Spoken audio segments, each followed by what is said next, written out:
ये red diamond है, ये जापान की एक वैरायटी है। अभी आज की तारीख में हमारा माल उठ रहा है 120 रुपए प्रति किलो।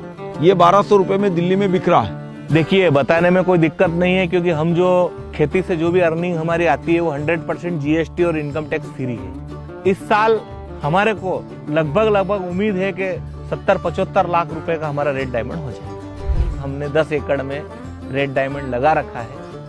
इसका खर्चा सब मिला के लगभग 4 लाख रुपए एकड़ शुद्ध मुनाफा मिल सकता है। लोग इसका स्वाद चख रहे हैं, लोग बोल रहे हैं पैसे कितने भी लगे लेकिन रेड डायमंड चाहिए। इतना स्वाद वाला अमरूद है कि पूरे देश में इसके मुकाबले कई अमरूद नहीं है। तो जब राहुल गांधी जी से हमारी मुलाकात हुई पहली बार, तो हमने उनको ऐसा अमरूद दिया।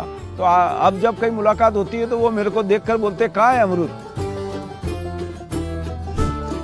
मैं डीपी दाखड़ रतलाम जिले का किसान हूँ, और हम लोग 2-3 गांव हमारे जो आजू बाजू के हैं वहाँ पर हमारे बगीचे हैं, जहाँ पर हम वीएनआर और रेड डायमंड की खेती करते हैं।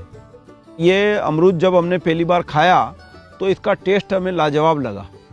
फिर हमने भी इसको यहाँ इतना 20 बीघा में लगा दिया, और विगत 2 साल से हम इसका फल ले रहे हैं। देखिए, अभी तो हमारा बगीचा चालू है, पर गए बाल भी हमारे को करीबन 2 लाख रुपए पर बीघे का मिल गया था, और इस बार उससे कई गुना अच्छा मिलेगा। लोगों ने खाया नहीं था तो रेट का पता नहीं था। अब जब ये जहाँ जाने लगा कि जैसे दिल्ली, हम दूसरा अमरूद दिल्ली जा रहा था, ये दिल्ली भेजा। जब दिल्ली वालों ने खाया तो इसकी डिमांड बढ़ी। अभी आज की तारीख में हमारा माल उठ रहा है 120 रुपए प्रति किलो। हम 10 रुपए का बाग से यहाँ से बनाकर दे रहे हैं। ये 1200 रुपए में दिल्ली में बिक रहा है। हमारे पास रेड डायमंड के लगभग 4600 पौधे हैं। मतलब लगभग हमने 10 एकड़ में रेड डायमंड लगा रखा है। इस साल हमारे को लगभग उम्मीद है कि 70-75 लाख रुपए का हमारा रेड डायमंड हो जाएगा। 7 लाख रुपए एकड़ पूरा आमदनी हो गया। 3 लाख रुपए उसमें से पूरा परिवहन का, हमाली का, भाड़े का, इसका खर्चा सब मिला के लगभग 4 लाख रुपए एकड़ शुद्ध मुनाफा मिल सकता है। प्लांट लगाया है, पर प्लांट 155 रुपए प्रति पौधा हमने खरीदा है, प्लस वहाँ से जो भाड़ा लगता है वो 10 रुपये पौधा लगभग भाड़ा लगा, 165 रुपये पर प्लांट आया है। मई महीने में हमने पहले खेत की गहरी जुताई की प्लाऊ से, उसके बाद रोटावेटर से उसकी मिट्टी को समतल किया। उसके बाद बेड की जो मशीन आती है उससे हमने बेड बनाया, और बेड बनाने के बाद रो से रो 12 फुट, प्लांट से प्लांट 7 फुट का, हम 7 फुट के डिस्टेंस पे हमने उसमें गड्ढा किया। गड्ढे को 5-7 दिन हमने आराम से उसको सूखने दिया ताकि हवा पानी जो भी लगे। उसके बाद हम जो प्लांट लाए थे वो हमने निमाटोड की एक दवाई आती है वेलम प्राइम, उसमें ट्रीटेड किया। पर प्लांट पे हमने गोबर का खाद डाला, नीम खली, सरसों की खली, अरंडे की खली, और एक कार्बोफ्यूरान करके कीड़े की एक नाशक दवाई आती है वो भी हमने पर प्लांट पे दिया, ताकि जमीन में जो भी कीड़ा हुआ या गोबर में जो भी कीड़ा हो वो प्लांट को ना लगे। ये वैरायटी जो देते हैं वो भी कहते हैं कि कम से कम 18 महीने या 24 महीने तक इसका फ्रूट नहीं लेना चाहिए। जब हमने लगाया तो 12 महीने में कुछ फ्रूट आ गए थे, वो हमने तोड़ के फेंक दिए। बाकी 18 महीने से हमने लगभग क्रॉप चालू की थी। 10-10, 20-20 फ्रूट हमने लिए थे पर प्लांट पे। जैसे ही पौधा सर्वाइव हो गया, इस बार लगभग हमारा पौधा 3 साल का हो गया है, तो हमने पर प्लांट पे 100 फ्रूट लिए हैं। फर्टिगेशन का ऐसा रहता है, फर्टिगेशन पर अपने को समय के अनुसार देना पड़ता है। फर्टिगेशन का सभी का मापदंड अलग अलग है। कटिंग के जस्ट बाद फर्टिगेशन कौन सा देना है उसका मापदंड अलग है। फूल आने पर कौन सा देना है उसका मापदंड अलग है।